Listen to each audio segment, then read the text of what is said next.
Coming up in today's episode, SpaceX may have a launch date for the first crewed mission on the Dragon. Model Y deliveries may be starting as you're listening to this right now. And Tesla recalls all the U.S. employees from Giga-Berlin because of coronavirus fears. That was a lot of words. Let's get ludicrous.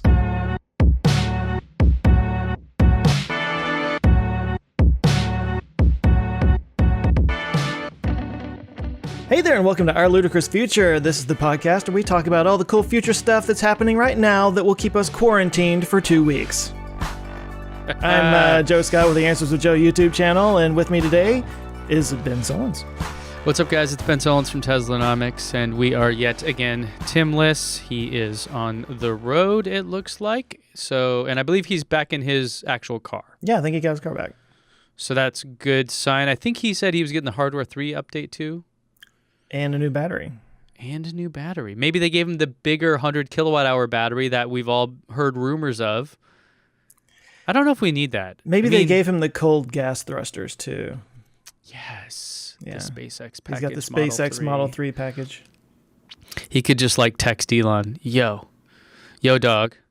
What if Tim and Elon texting like were just total bros from the 90s? Like, yo homie, how you doing? You know, just looking fantasizing about what that would be like having someone like that on your phone.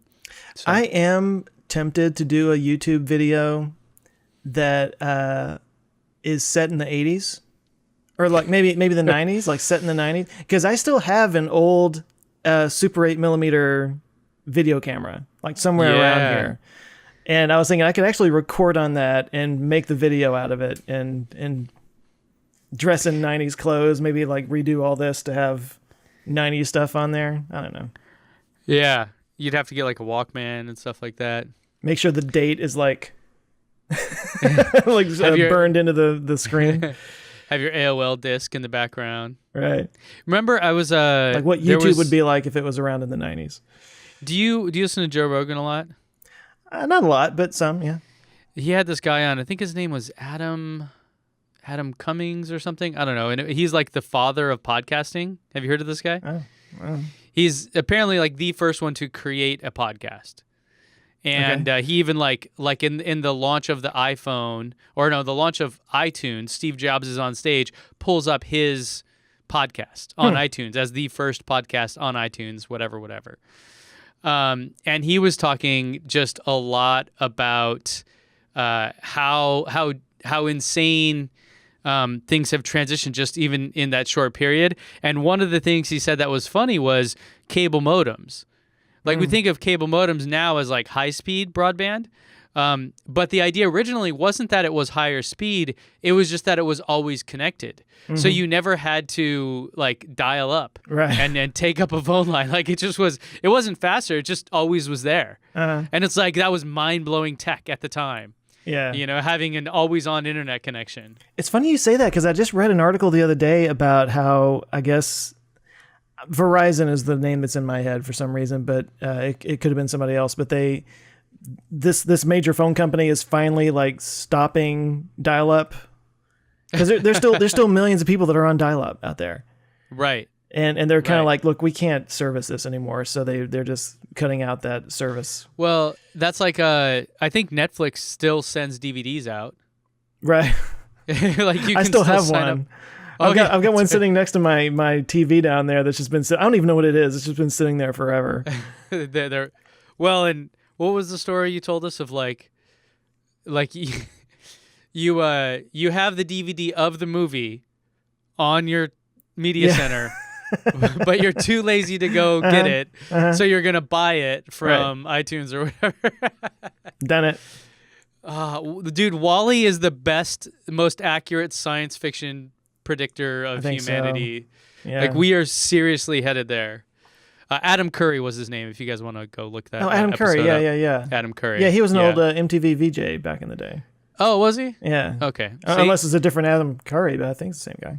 Probably. Yeah, he somehow was extremely good on radio and created with a buddy of his who was the guy that created RSS feeds, which is basically what a podcast is. Right. So when you guys are listening to this, you're using pretty old technology, unless you're on the YouTubes, in which case You're using pretty old technology. Yeah, I was going to say 2007. Until it gets beamed into your head. Yeah, that's right. So what do we have going on today, Senor Joe? Well, why don't we just get the coronavirus stuff out of the way, because of course it's going to be a topic of conversation. But I guess you had the story about Tesla recalled their employees. Yeah, let's jump into that. Germany. Now, if somebody wants, they could edit what Joe just said to say, let's all go get the coronavirus, and just end it right there. Let's do it, yeah. Let's just go through this population and that was the guy. There was again on Joe Rogan, a guy who's like a specialist in this. Yeah, I saw and that's that kind of what he was saying. He was like, I mean, I can't imagine someone painting a more grim picture than what he did. But he said, like, basically it's going so fast that by the time any kind of response is really ready, like a vaccine or something, the entire population will have had it. So it'll just be future generations that will need it, basically. Yeah, I've heard that. Well, we've all heard a million different things, but it was something like 50% of the population for sure is going to get it at one point or another. Right. It doesn't mean it doesn't mean it's going to be bad for everybody. There's only a small population or a small demographic that's going to really suffer from it. But still. And the silver lining there is that thankfully it's not kids. They said the youngest confirmed fatality was 19-year-olds. Yeah. And there are lots of cases of kids younger getting it, but they haven't had any. Yeah. Any serious issues. He did also talk about the Spanish flu of 1918. Like, everybody's talking about that one because it was the last thing that really, really wiped out a whole bunch of people. And I actually covered it in a video a while back, but the thing about that one that was crazy was that it actually affected healthier people worse. Or it was actually harder on healthier people because it created what they call a cytokine storm in your immune system. So if you had a strong immune system, it would actually turn your immune system against the body. Oh, great. And so, yeah. See, diet, exercise, all lies. It's all lies, people. Whiskey and cigars. That's what you need. So at least we don't have to. Well, but then they talk about like the reason we see these charts of all these different demographics of people, like, 0 to 10, 10 to 20, 20 to 30.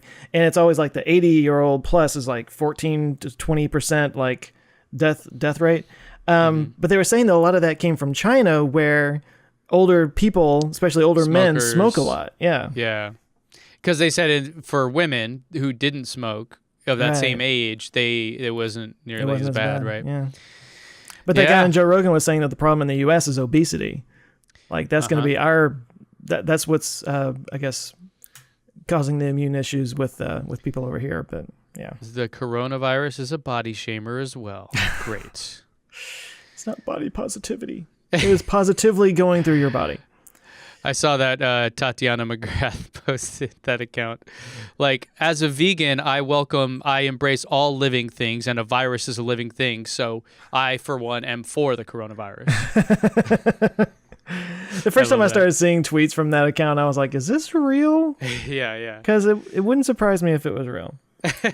I know. That's why it's funny, right? Anyways, okay, so Tesla withdraws U.S. employees working on Gigafactory Berlin over coronavirus concerns. And so there were some statements here that now the California-based electric car maker has ordered its German team back to the United States. Around 30 Americans who are currently working in Berlin are on their way back, according to information from Automobile Walkie. Is that near Milwaukee? I think so. Yeah, there was an old comedian that said that. He's like, we got this deficit. We got this thing. Why don't we just like sell North Dakota to Germany or something? So you're just like driving along the U.S. and now you're in Germany. It would pay for a lot of stuff. And who would really miss it? The 5 people in North Dakota take offense to that. Right. Anyways, yeah. So Automobile Walkie, near Milwaukee, is a large part. That is a large part of all employees. The background is that the spread of the coronavirus in Germany is leading to this. So Tesla folks coming home. Senor Trump is doing a travel ban on Europe. Yeah, I think that started yesterday. Yeah, like as of this when stuff we're is recording this. Yeah, sure. right. This stuff is just happening so fast. Yeah. Now, I understand that the Gigafactory in Berlin is, they have cleared the trees, and this was a big point of contention for local environmentalists and stuff like that. And then, I've talked to people that work in the German auto industry in Germany, and they all kind of had a raised eyebrow as to why Tesla wanted to build up in Berlin, because a lot of the manufacturing stuff is on the other side of the country. So I think there's a interesting, or kind of, I don't know, there's probably more reason to this than just like it's close to a big city or something. So apparently, things are going to be slowing down there, as they are with basically every company and industry and everyone. YouTube is the only thing that's still cruising. Now, if you post a video not about coronavirus, let me just tell you, it's not going to do well. So for the other YouTubers listening, just hold off and let's get through this. The good thing about being a YouTuber is that you just kind of sit around your home and, well, I guess depending on what kind of YouTuber you are, if you're a travel YouTuber, then obviously that would be a problem. Now you're doing videos like, I got the whole plane to myself. Yeah, but it's kind of nuts. I mean, Seattle, I know, banned conferences or gatherings of 250 people or more, which, does that go against the Constitution? Because isn't there a thing of like a right, to assemble? Yeah. I mean, come on. I mean, I'm not saying it's wrong, but it's like, I'm look, saying, if you want to assemble and get sick, fine. But there is like that herd immunity thing, when you don't have a vaccine yet, you kind of have to collectively do the things to keep it from spreading. There's a graph that's been making the rounds. I'm sure anybody listening to this has seen it, but it's showing that a lot of people focus on the death rate. The death rate actually isn't the big problem. The problem is if it overwhelms the healthcare system. Like, there's only so many hospital beds out there, and that's what's going on in Italy. Is they're basically now just deciding, we're just, we can only treat so many people, so this guy didn't have a chance. Sorry, just go back to your house and die. I mean, that's probably not the way they're saying it, but like they're having to sort of triage. I wonder if you could do more of a mobile service, and that would be more, because if essentially real estate is the bottleneck. I guess I assume providers like nurses and stuff are as well, but because I mean, again, God, who knows what is real, what's not in times like these, but my understanding is there's not much you can do to treat this. So it's basically just, here's some Tylenol, here's some ibuprofen, whatever, like make you comfortable, help, with the symptoms, but you're not going to, it just has to run its course. What if, you had people delivering those kind of things? I don't know. Would that be helpful? To then, hey, stay at home, but we'll give you the basically same treatment and same meds that you would get in there. Yeah. I mean, if you have a mild case, sure. But when it gets to the severe hospitalization, that's where you have to be put on a breathing tube kind of thing, because your lungs just aren't handling it anymore. So obviously that's not something you can just, it's not a one-time treatment kind of thing. Yeah, it's so insane too. I have a friend that he got into a motorcycle accident just a few weeks ago, and he was on a whole system collapsed lung breathing thing. And I went into the hospital to visit him, and I kind of just saw how all that stuff works. And yeah, it's a lot of equipment and things that go into all those machines and all those devices. So yeah, stay safe out there, people. What was the takeaway? Like, what could you do? Well, so, okay, I am working on a coronavirus video. I'll go ahead and spoil that. I've had just 1 million people ask for a video on it, and I kept putting it off because it changes every day. It's like, by the time I get this video out, it'll be completely outdated, So, right. You need live news. Right. Yeah. So that's why I hesitated to do it for so long. But anyway, I'm working on it now. I'm still like in the middle of the research and whatnot. I'm actually interviewing a guy tomorrow who wrote a book on pandemics, so that I have some kind of expert that I've talked to about it. But like here in Dallas, they do St. Patrick's Day parade every year, which is going to be this Saturday. They canceled that. First time they canceled it in 41 years. Oh, wow. Yeah. Drunken debauchery usually takes precedence over anything. But if you drink enough alcohol, it'll just sanitize everything. Right. Okay. My family, from Texas, we had the wild turkey method of getting over sickness, where you just drink enough wild turkey, which is a extremely high alcohol whiskey for people that don't know. For the non-alcoholics out there. Well, maybe wild turkey hasn't made it to every part of the world that we're streaming to. And so, you drink wild turkey until you pass out, and then you wake up, have some orange juice, have some water, see how you're feeling. You still sick? Drink wild turkey till you pass out, and just rinse and repeat. It's just NyQuil, basically. It just puts you to sleep. Knock you out. Yeah. Wasn't there a Saturday Night Live parody commercial a while back for it was like some kind of extra NyQuil, FluQuil, basically put you into a coma for the entire flu season? There you go. It was like, you know how NyQuil comes with like the little cap and you serve it in the cap and you drink it? It was like this cap that was like this big around. And Chris Farley's like drinking it, and then he wakes up with this big beard. He slept through the whole thing.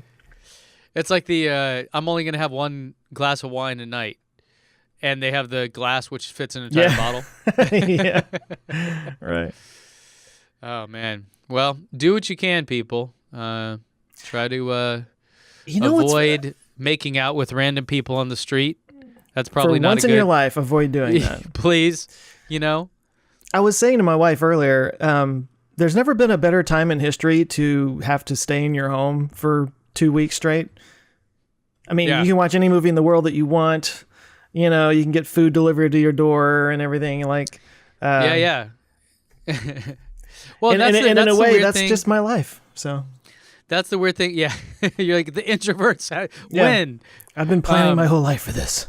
That's kind of the weird thing I saw about, I guess, people in Seattle raiding toilet paper at Costco, which I don't understand fully. I really don't get this, because if you go to Costco and you buy a thing of toilet paper, I mean, I've got 4 people in my house. That'll last us like 6 months.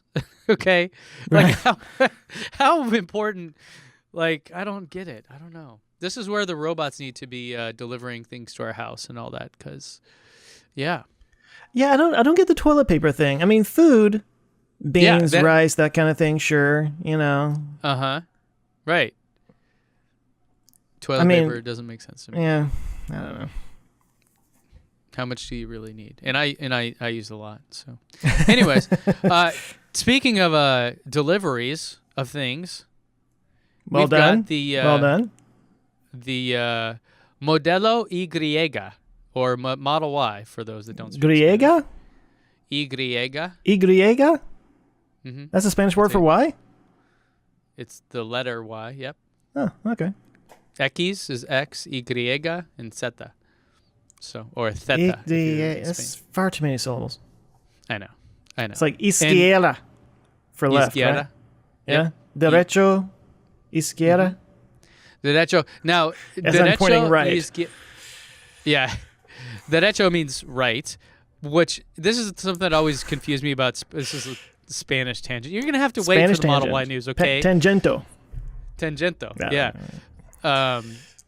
It's really interesting when Spanish words not just have the same when they translate to something in English, but then the second meaning of that word also is the same. I always was fascinated by that. So like in English we have this is my right hand, I'm going to turn right.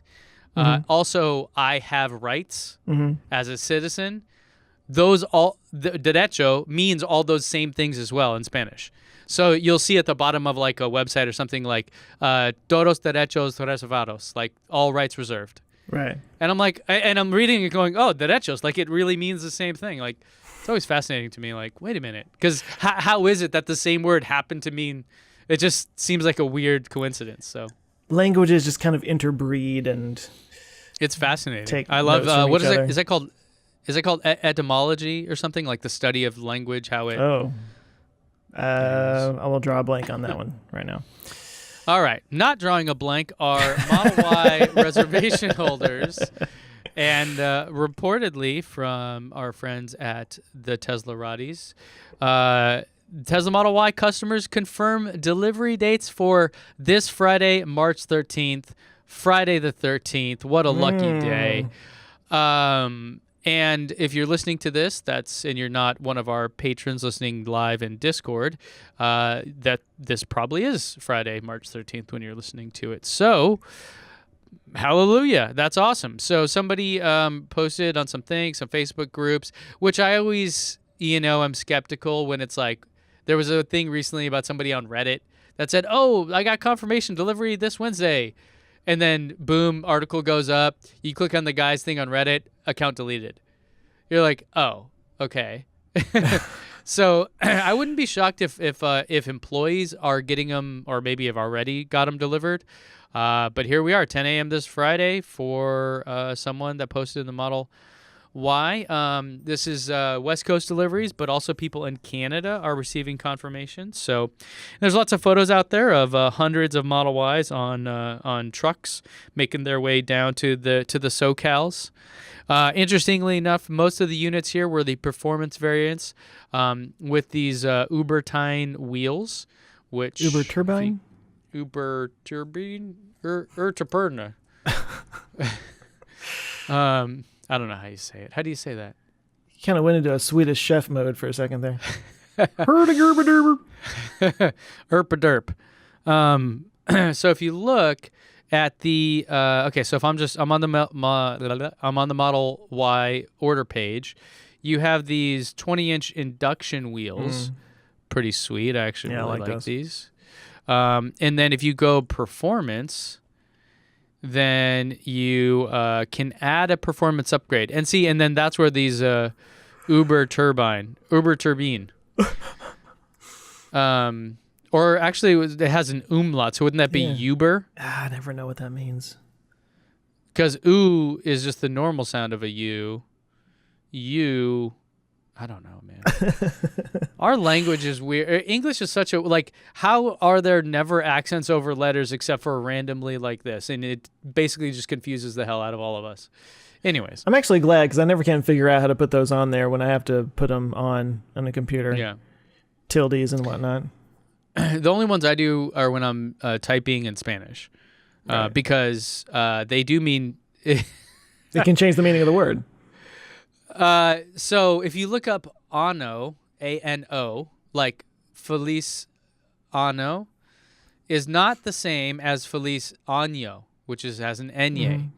And if you guys go translate that, you'll have a quick laugh. So there you go. I'll not do that. I'll save you. Translated it in my head. Yeah. So if you add the performance upgrade here, which is, what does it add? $2,000? Wait. How is it not changing the price? Okay. So you can add a performance. No? That's really strange. It used to be, I thought this was an additional $2,000. Oh, maybe because I already clicked on the other. Oh, wait. I don't know. What is going on, Tesla? Let me guess. They're changing the price yet again. And someone's going to yell at me because my calculator isn't updated. It's like they change it every day. I can't be bothered. So those wheels kind of look like those other ones, don't they? Mm-hmm. They're just bigger. 21-inch wheels, man. I would not do this. I guess for the performance person that doesn't care about range. Because, look, you go from 315 miles, which it says is an EPA estimate, so hopefully that's more real, to 280 miles. That's a pretty big hit.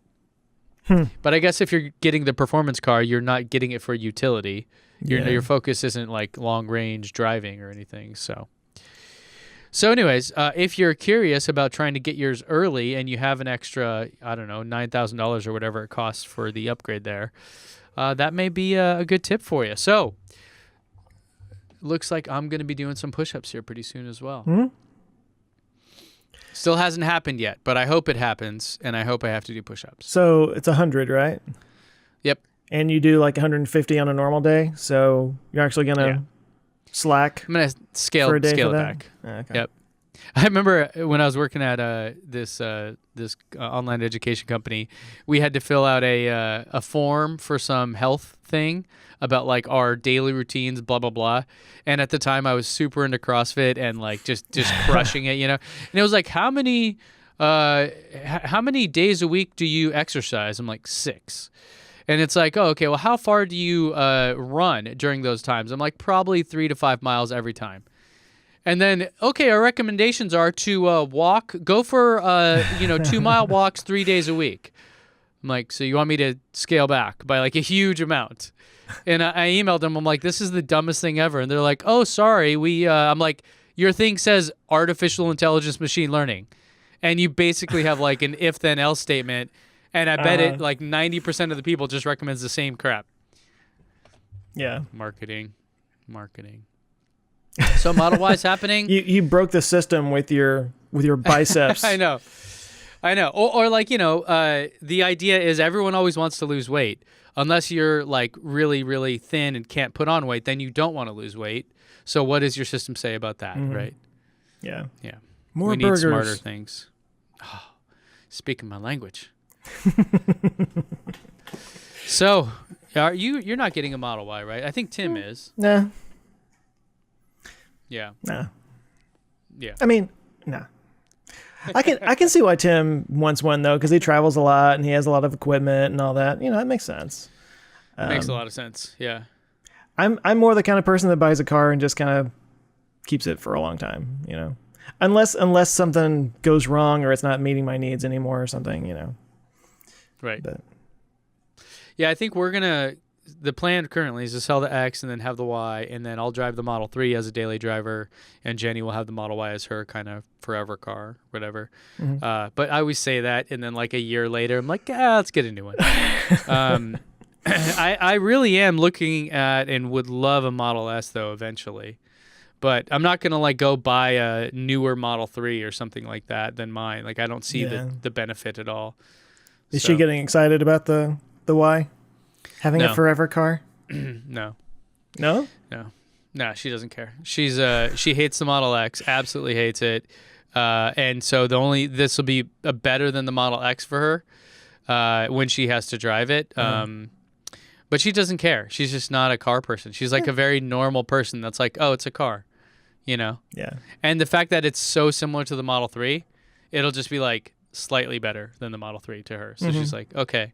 It's funny, like in this niche, in this community of people that really, really dig deep, there's probably people that are like just fanatical about, it has the, flex circuit this and the dry electrode batteries that and all this super detailed stuff. But to the average consumer, nobody cares. Right. Nobody really, it's like the Steve Jobs thing, right? Like no one cares how many gigabytes your iPod can have. They just want to know how many songs it can store. That's all that matters.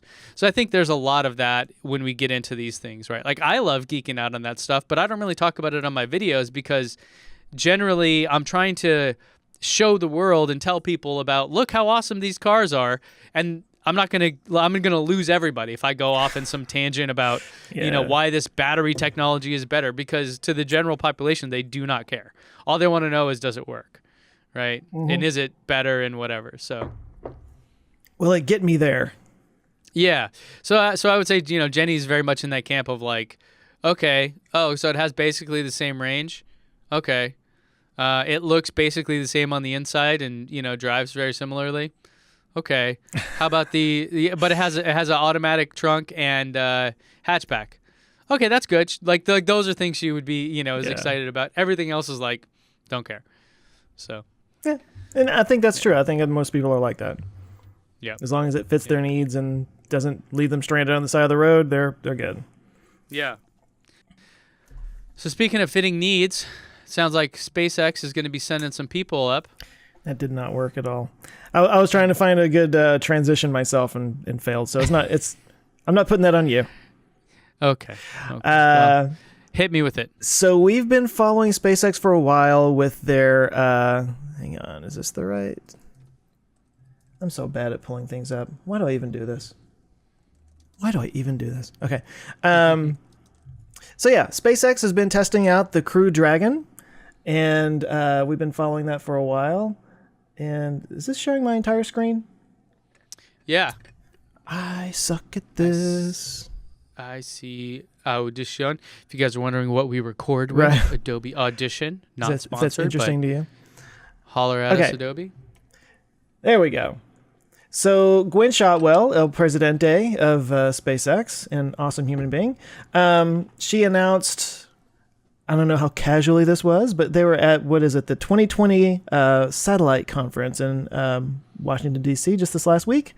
Said that they're gunning for May for the first crewed Dragon mission for the Dragon 2. So this is actually Demo 2, I believe. Demo 1 was the first one that they did that kind of went up and docked with the space station, came back down flawlessly, I might add. But this is Demo 2, so this is going to take Bob Bayman and Doug Hurley. Yes. Or B&D, as I like to call them. Who, by the way, are like really good friends. They were in each other's weddings and everything, and they're going to go up and do this together. It's kind of cool. But anyway, no, we've been following it. We've been kind of trying to. There's been this horse race this whole time between them and Boeing and the Dreamliner and everything. Boeing hit some setbacks when they launched last month or so, and now here we are.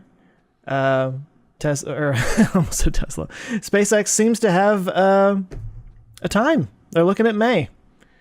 Nice. So Elon was there for this thing too at Satellite 2020. He said that they put the Crew Dragon through a staggering amount of testing in preparation. Well, that's coming from a guy that, like, I mean, when it comes to getting things done, he's like, faster is better. Yeah. It's probably, I bet if you asked like a real seasoned veteran that worked on the space shuttle or something, they'd be like, it's like a normal amount. Yeah, that's true. For him, you know it's like we had to actually like test things. That's what I mean. It's like, how could they like he's all up in arms about it, and everyone else is like, dude, this is the least amount we've ever done. Could you imagine though if something went wrong with people on board? I mean, of course they were testing the hell out of it, and I know that the way they launched, what they call it, load and go. So they'll actually the astronauts will be in the capsule on the pad as they're loading fuel onto it, which is, unless I'm wrong, has never been done before. And I know that was a bit of a hang up for a while. I'm guessing that's been cleared up. And they've got the go. Wasn't that what doomed Apollo 1? No. It never even got up on the launch pad, I don't believe. They were just doing like a test on there. That was just it wasn't even the real capsule, right? Well, it was the real capsule, but they were just doing like a test, and they were just in there testing things out, and spark happened, pure oxygen environment. And there was something in the door that it didn't open up because of the air pressure in there when the fire started. So isn't there and what percentage of like we don't breathe pure oxygen, but it's a large percent nitrogen, isn't it? Yeah, it's like 70, I want to say 79% nitrogen. Isn't that nuts? Like that? So when we say we breathe oxygen, how like the oxygen lobby won? Right.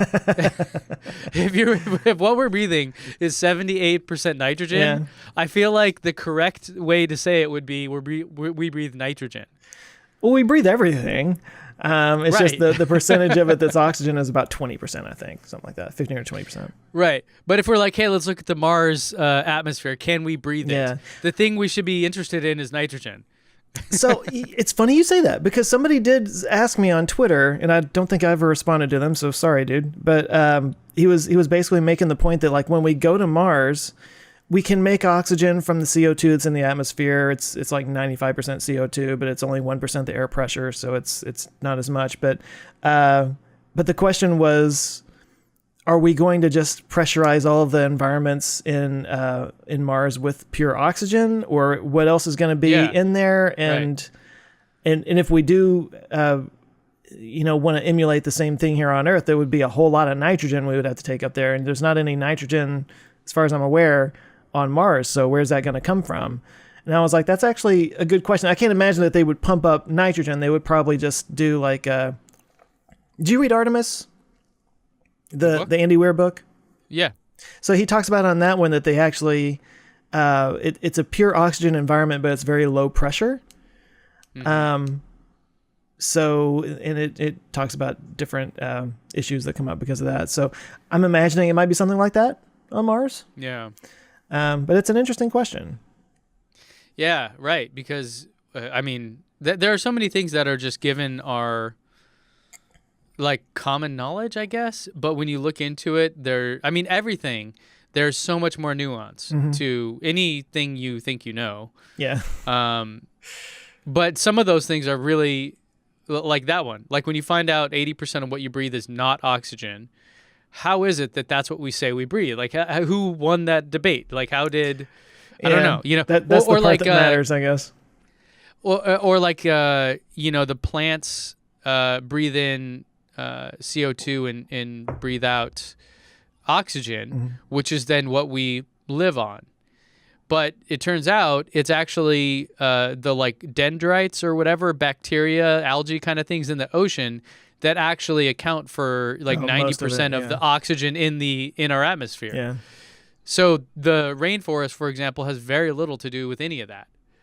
And you still you bad look at to it and you lose go, it, but no, that's not what I'm saying. I'm just saying, like, how is it that our common knowledge is like, oh, plants are good, they do this. When you look at the data behind it, you go, actually, like, it's this whole other thing that it's the algae, you just don't talk. Yeah, I don't know. Like, where does our knowledge come from? How does it get passed down? That's why I do what I do. That's it. This is why I love your channel so much. I find the stuff that's out there that we think. I talk good. That's why I do. I talk good and stuff. How about that?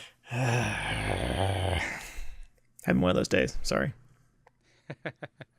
Well, I've thought about wanting to do a second channel to look at these things more, because I just think, it's just something I'm always interested in, is looking at the numbers behind things and going, what? Yeah. I think if I did, I'd probably call it like data points or something and have it be, same kind of thing I do for Teslanomics, but just exploring other things, like coronavirus obviously would be a good one to look at and do, but too late for me on that. So, well, there's the whole Dunning-Kruger effect thing.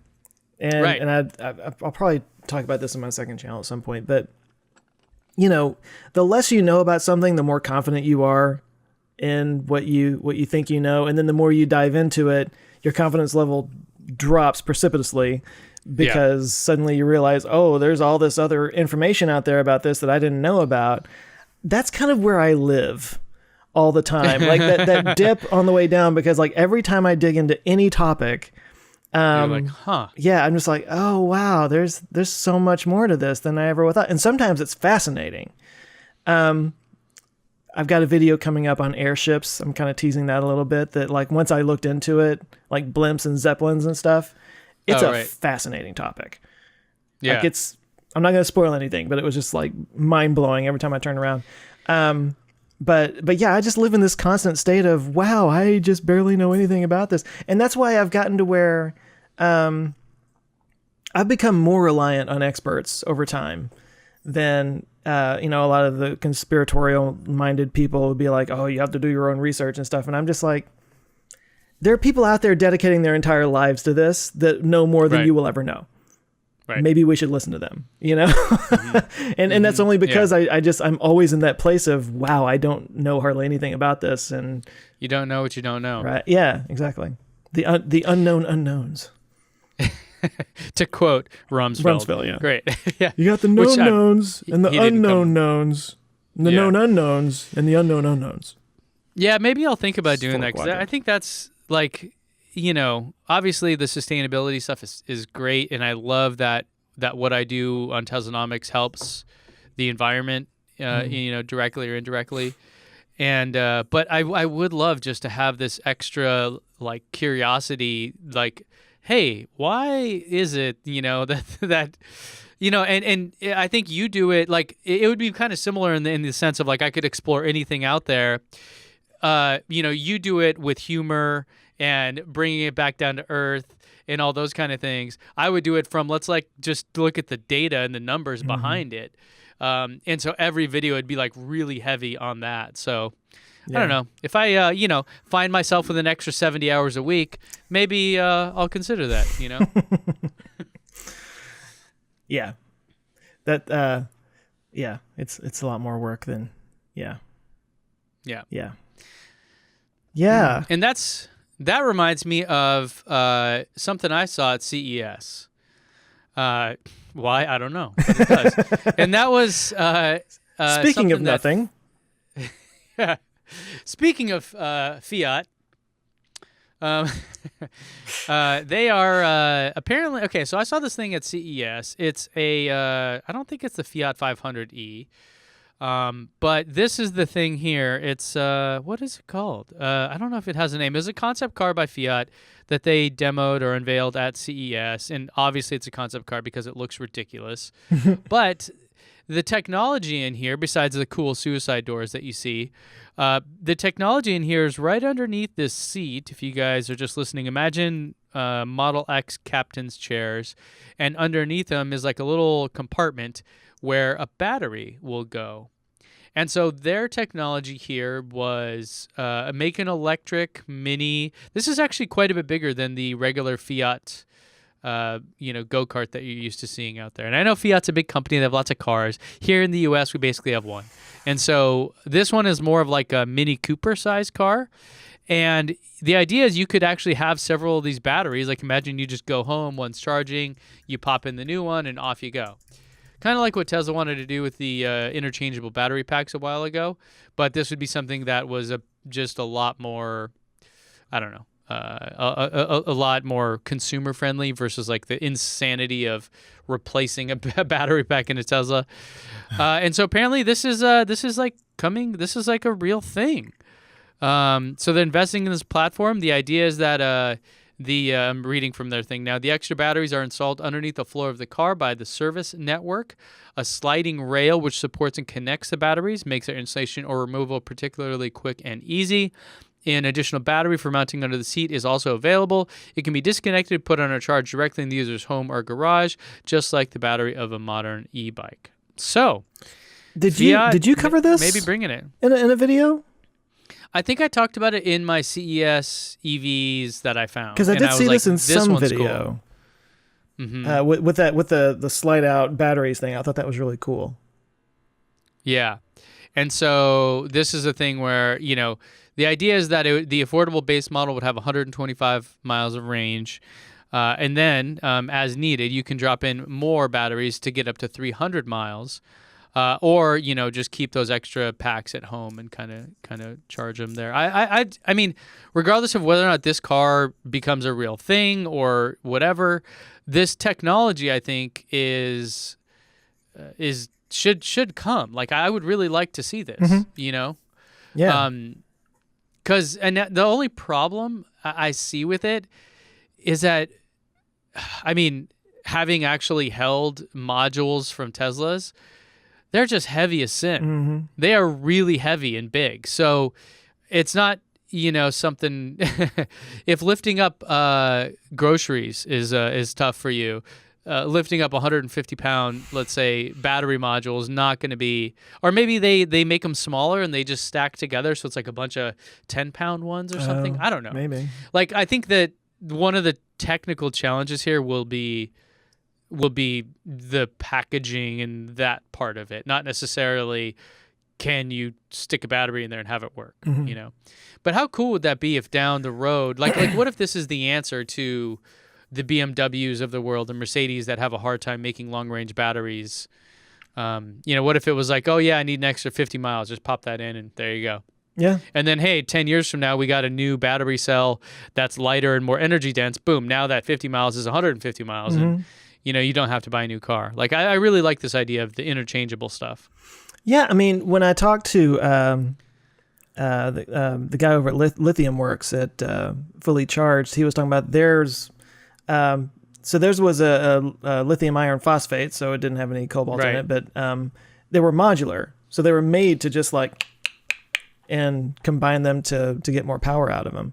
So I mean, I know it can be done to do it like that, to make them, kind of easy to slide in and out. But well, this is how, I know I have friends that worked at not manufacturing facilities, but like shipping plants, and they have forklifts.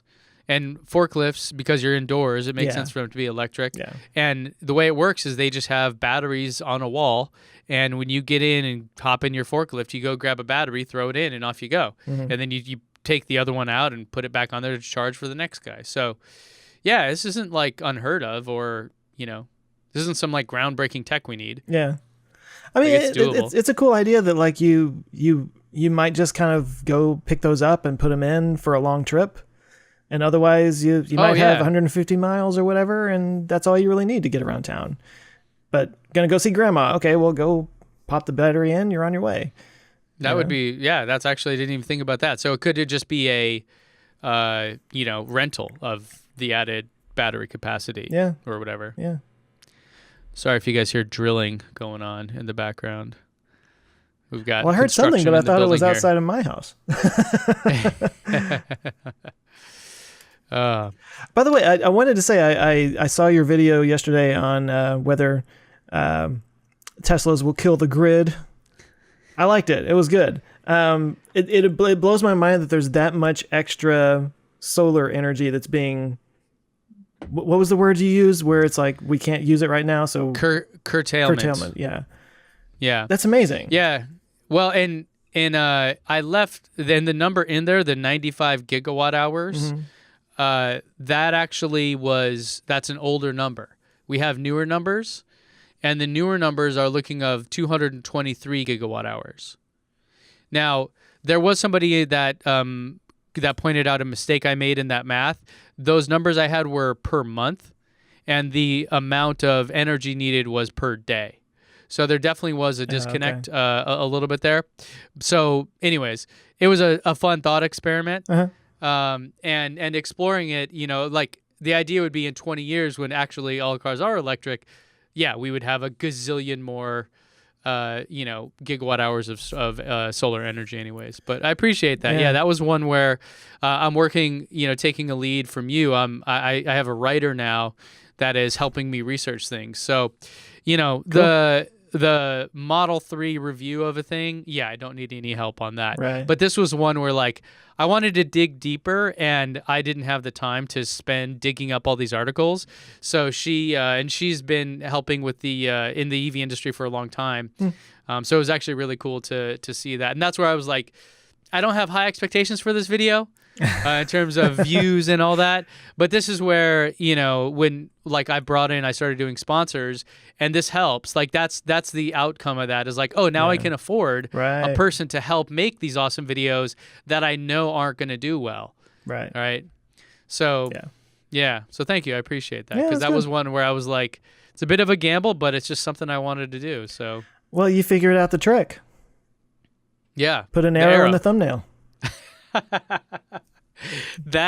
It's not helping. It's not helping today's video, which is doing absolute nothing. But I think that's maybe the coronavirus news and all that kind of stuff. Well, kind of eating. For those who give a crap about YouTube stuff, I went down to one video a week. I've been doing two starting this month. Congratulations. I have been in growth mode for so long, and like checking my analytics every morning to make sure that everything's still on the up and up and everything. And of course, ever since I went down to one video a week, it's just been it's like stock market. Really? Which is okay. I'm at a place now where I don't have to constantly be freaking out about it, but I've been freaking out about it for so long, I kind of don't know how to stop. And it's been like this weird head trip that I've been going through lately, is trying to just kind of be okay with the fact that the views are going down a little bit, and the algorithm's probably going to have to adjust a little because it's used to me doing 2 and now I'm only doing 1, and maybe it'll pick back up again. But it's like so hard to keep myself from like, no, I got to throw something up on Thursday or else everything's going to fall apart. So it's been psychological. It is, man. This whole thing is a really bizarre, weird thing, isn't it? Mm-hmm. That's why, like people that are like there's so much focus on like viral growth and this and that and whatever, and it's like really, really unhealthy to try to chase that dragon. It's not a thing that you can ever really attain, and even when you do, now you're hosed because that's all you can do then. You know, you look at these guys like the Mark Robers of the world who legit crush it, absolutely, like Mr. Beast. But if they do a video and it doesn't do it, like, oh my God, like the world is really ending for them. You know, my focus when I think about content strategy and making videos is always just base hits. I just want a base hit.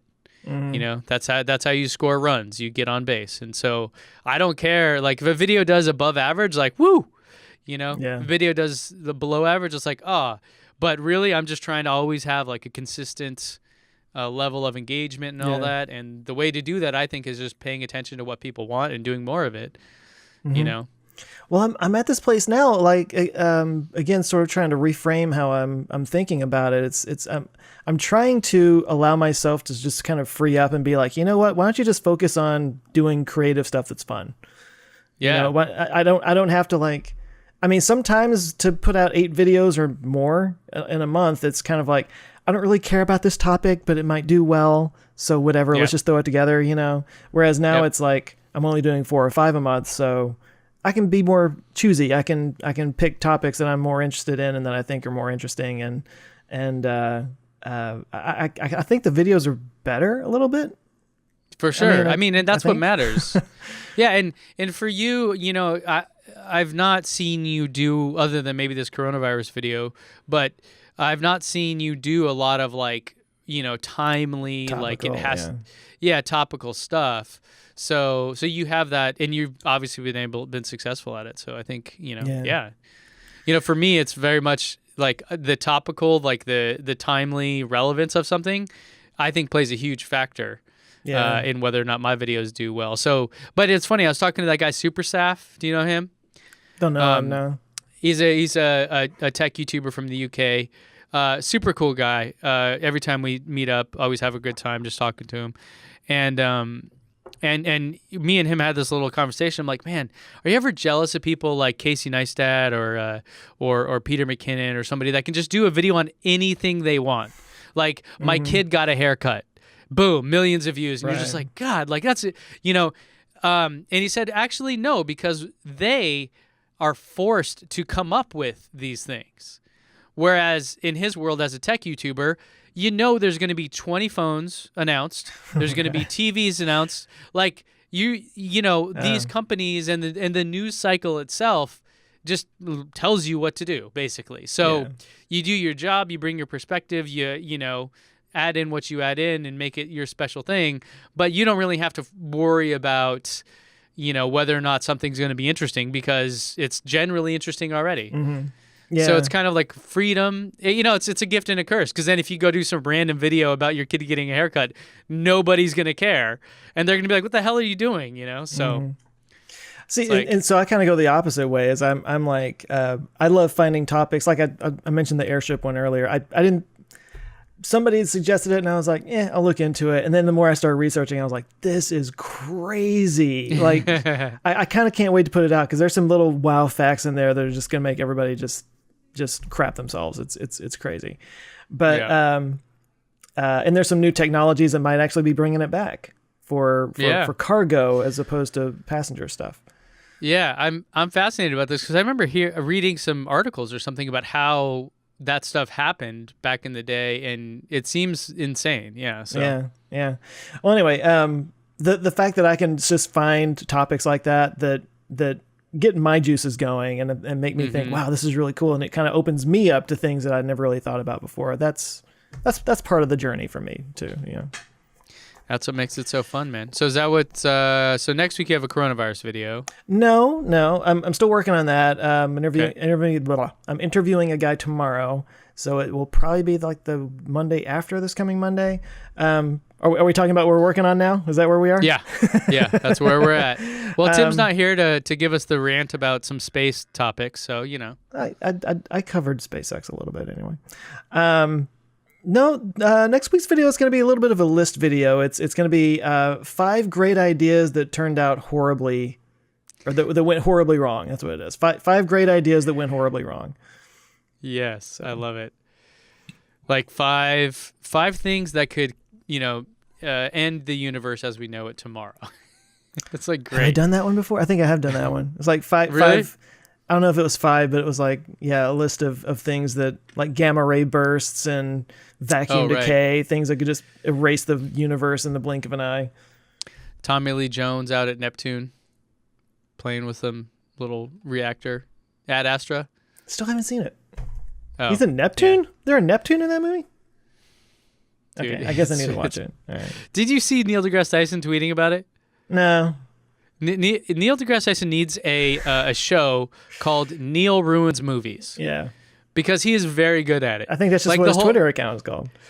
Like the whole space, yeah, exactly. That's what it is. The whole space pirates thing. He just lost it on this whole space pirates idea. You know? Yeah. What are you working on? Well, in theory, Model Y stuff.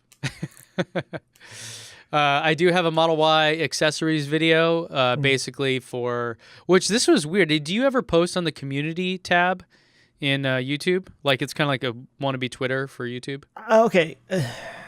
Only if like a video is running late a particular day or something, I'll put it out there. It's going to be like, hey guys, it's running late, but it's on the way kind of thing. Mm-hmm. Yeah. Mm-hmm. So I posted, I'm just pulling it up right now to see. I could use it more. I just haven't.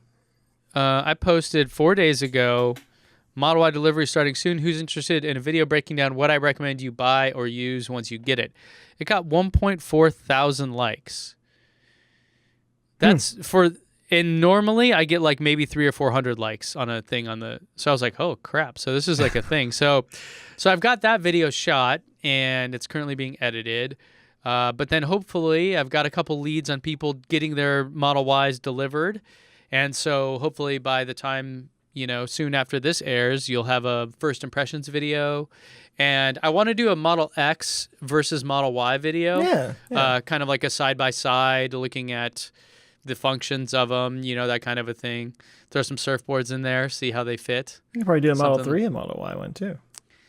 One of my friends is planning on doing that one. And so we're going to he's going to do that one. I'm going to do this one, which is funny because he had a Model X for a few years and I had a Model 3 for a few years. So he just got his Model 3 and I kind of just got my Model X. So it's like the perfect yin and yang videos. Yeah. That's funny. So anyway, so he's going to do that one. That one will probably be more popular, but we're going to kind of collab on that one and share. So hopefully hopefully that'll be coming soon. And it'll be just, all out blitz on Model Y videos for like probably the next 5 weeks. Yeah, it's gonna eat everything up. How do you think about that though? Like when Cybertruck came out, I think I put 3 videos up in a week, and they all did very well. They all did extremely well. But I don't know. Like, would you do that? Would you publish just let's say like, hey, Model Y delivered today, and you could snap your fingers and you had 5 videos ready to publish. Do you just one every day? Do you go one every week? Like, what do you think? I don't have that kind of channel. Like yours is more following the news kind of thing.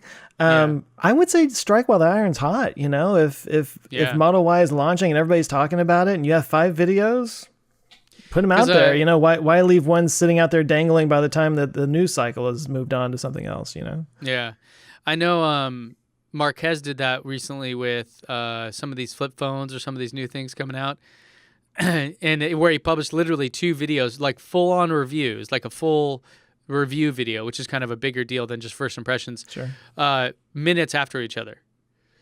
And then I was reminded by some of my other YouTuber friends that Marquez lives on a different planet than the rest of us. Exactly. So, he can do that. He gets to do what he wants to do. So don't try to see that and go, oh, I should do that. No, no, you shouldn't. I would probably not put them all out on one day. I would probably do it one day at a time or something. But yeah. So Model Y Sprint coming up. Cool. And I still don't know when I'm getting mine.